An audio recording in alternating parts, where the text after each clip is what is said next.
Hi, boys and girls. Welcome back to more of Dessert First. Yesterday, we read chapters 1 and 2, where we met a third grade girl named Dessert, except we're not really sure what her first name is yet. And she does have a teacher who asks her kids to call her Mrs. Howdy Doody. We're not so sure about her name either.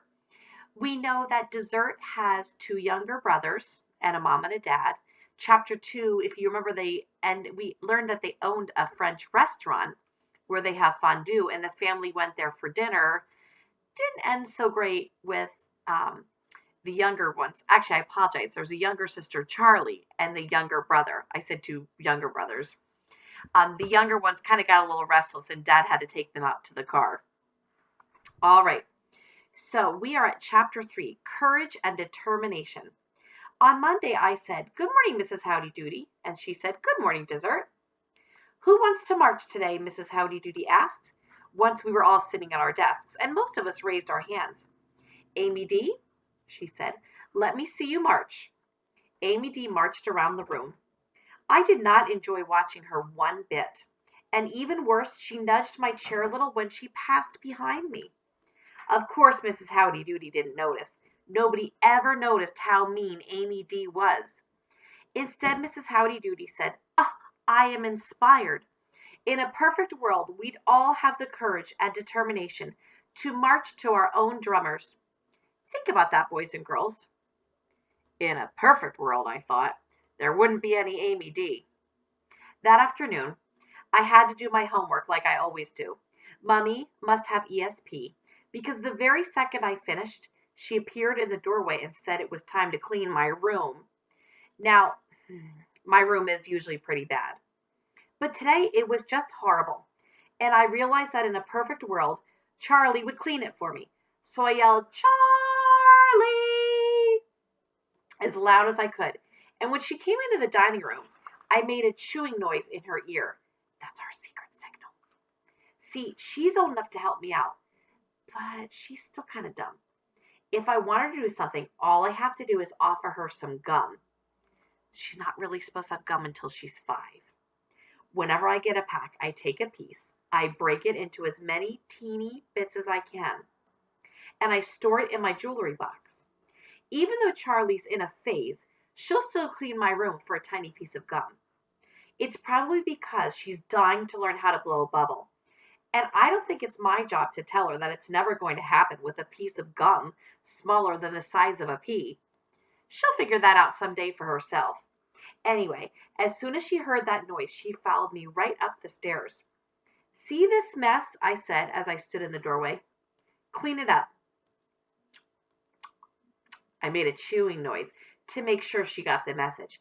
And then I lay down on my bed to read while she worked. "Is it clean enough?" she asked a little while later. I looked around and I said, "Charlie, in a perfect world, you would empty that too." I took my bookmark and I pointed over to my wastebasket. After she emptied it, I couldn't find anything else for her to do, so I said, "Charlie, you may get your gum." Well, then my brother Wolfie showed up, singing E-I-E-I-O, which means he's in a good mood. I was so glad my room was done that I let him and Charlie play with my teeny China dogs until I heard Daddy yelling, "Come and get it." The 3 of us went down to the kitchen, and Mummy and Mushy, remember Mushy's the other little brother, Mushy were already there, so Daddy put our meal on the table. I took one look at my plate and realized that in a perfect world, I would not be about to eat a turkey burger, kettle chips, and baby carrots. In a perfect world, I would be eating a lemon square. I didn't even feel like sitting down. Instead, I stood there and said, "Mummy and Daddy, in a perfect world, dessert comes before supper. My body is calling for dessert." Daddy asked, "What are you talking about?" I was still standing and I cleared my throat. "Daddy, what I'm trying to say is that in a perfect world, lemon squares come before turkey burgers. I'm listening to my body, that's all." "Well," said Mummy, "this isn't a perfect world, so you can tell your body that we don't eat dessert first in the Schneider household. Further, your turkey burger will get cold." Well, cold turkey burgers do not bother me, I said. Oh, you may not mind them, said Mummy, but your father and I do. Turkey burgers are served warm. That's right, said Daddy. You're from a good family. Nobody here is going to eat a cold turkey burger.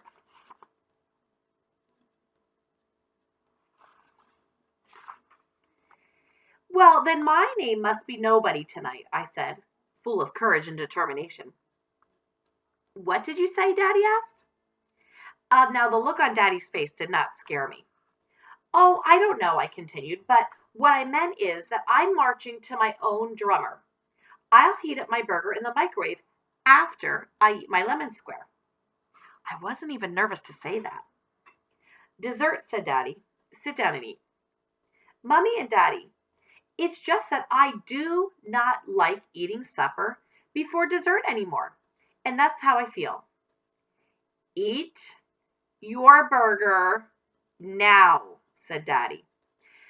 I could hear from his voice that I was not going to get my way tonight, and I wanted my lemon square. So I ate the burger as slowly as possible, one bitty bite after another. Daddy was watching me, but trying to look like he wasn't. And when I finished, he said, "Did you enjoy the burger?" "I did," I said cheerfully. And I muttered, "Not," under my breath. I figured it was best to let Daddy think that he'd won. Oh boy, dessert is a little bit of trouble. I don't recommend using her strategies. Chapter 4, Put one foot in front of the other. At school the next morning, Mrs. Howdy Doody said, "Who would like to march?" Emily V's hand went up fast, and Mrs. Howdy Doody said, "Emily V, take it away." Emily held her head so straight that she must have been practicing at home. She never did anything wrong. When she finished, I raised my hand and said, "What if people don't want you to march to your own drummer, Mrs. Howdy Doody? What do you do then?" "Well, you put one foot in front of the other," she said. "You mean keep marching?" "Keep marching," she said. "Timing is everything." "Okay," I said. That evening we were having Mrs. Peppy's meatloaf, baked potatoes with sour cream and salt, and sweet green peas. It seemed like Dad made meatloaf almost every week, and it seemed like he stuck more green things in it every week too.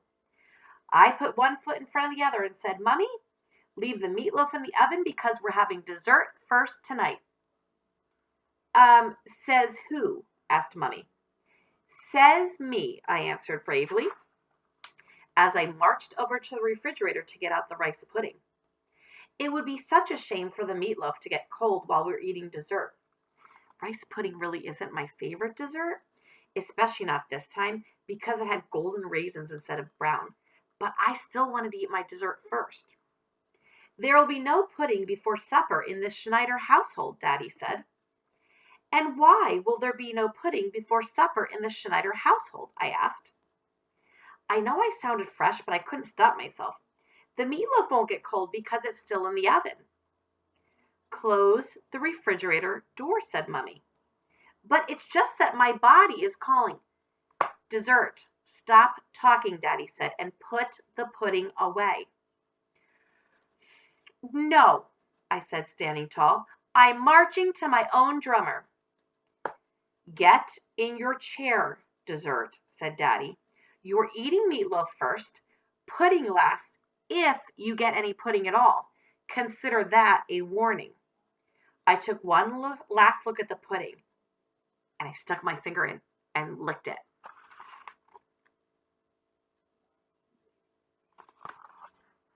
Then I pushed the plastic wrap down so nobody could tell I did. I went back to my chair and didn't say a word. I remembered what Mrs. Howdy Doody said. Timing is everything. Out came the meatloaf, and I kept my eyes on my plate and ate my slice, green things and all. I wished I could give some to Chunky, my dog, but Daddy was doing that, pretending not to watch me think, so I couldn't. And that is the end of chapter 4. Come back on Monday, where we will continue with chapter 5, which is called Timing is Everything. I hope that all of you have a wonderful weekend, and I will see you back here on Monday for some more of Dessert First. Goodbye, everyone. I'll see you soon.